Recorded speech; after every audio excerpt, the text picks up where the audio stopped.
Welcome back to the Racing Dudes YouTube channel, where today I will be previewing the Grade 1 Joe Hirsch Stakes this Saturday, October 7th at Belmont at the Big A. This is take 2 of this race. It was supposed to be rain last weekend, but the rain in New York, they had so much, so I got postponed to this weekend.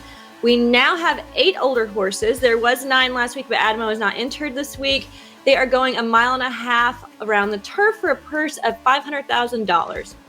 To start off this time, we have the number 1, and that is So High.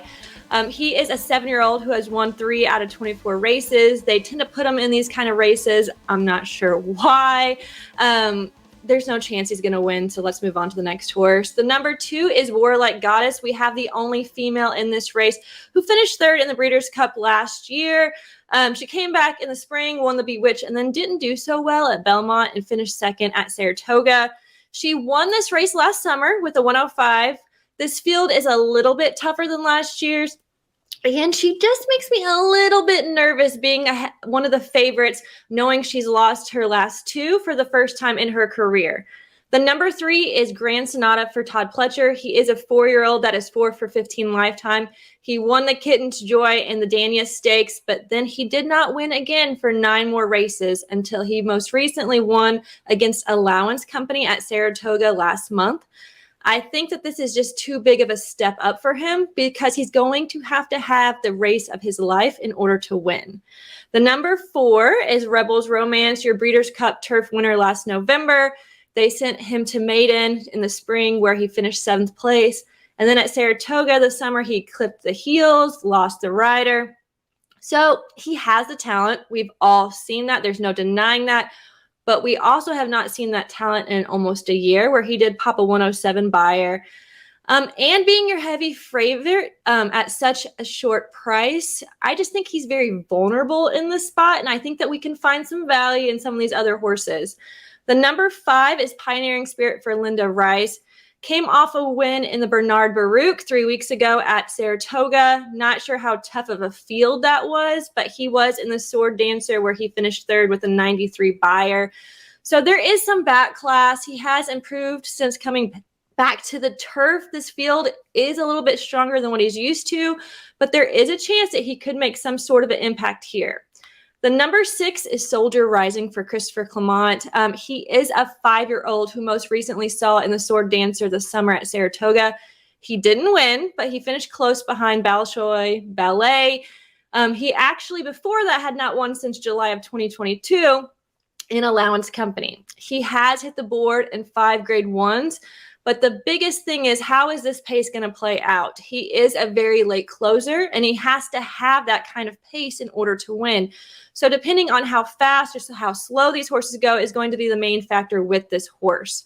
The number 7 is Stone Age for Chad Brown. His record isn't the greatest. He's only won 2 in his lifetime and is 0 for 5 at this distance. We most recently saw him also in the Sword Dancer where he finished in 5th place.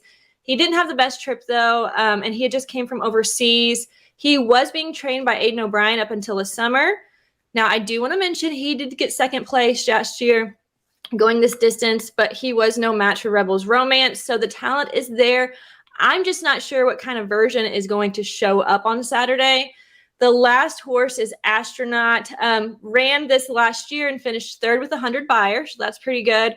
Then came back in a G2 and Aqueduct in November. Won pretty easily with a 102 buyer. Took some time off. Came back in March and finished in last place in a G2.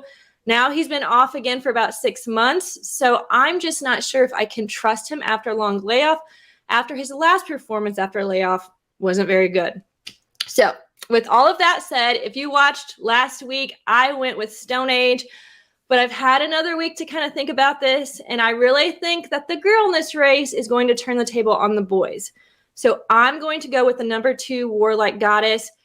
Do I honestly think that she is a better horse than Rebels Romance? No, but I don't think that Rebels Romance is going to be his best version of himself.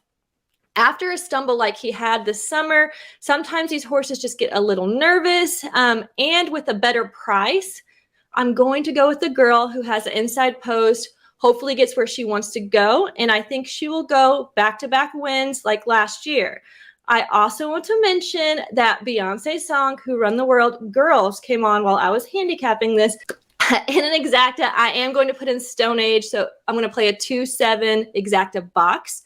In a trifecta box, let's add in Rebels Romance defensively. And just like I said last week, we're going to add in that Linda Rice horse. She got the juice in New York. So that's going to be a 2-4-5-7 trifecta box. Thanks for tuning into the Racing Dudes YouTube channel. Make sure you are subscribed. Make sure you get the betting Bible for this weekend. We've all worked on it really hard. Comment below who you think is going to win this race again. And until next week, good luck.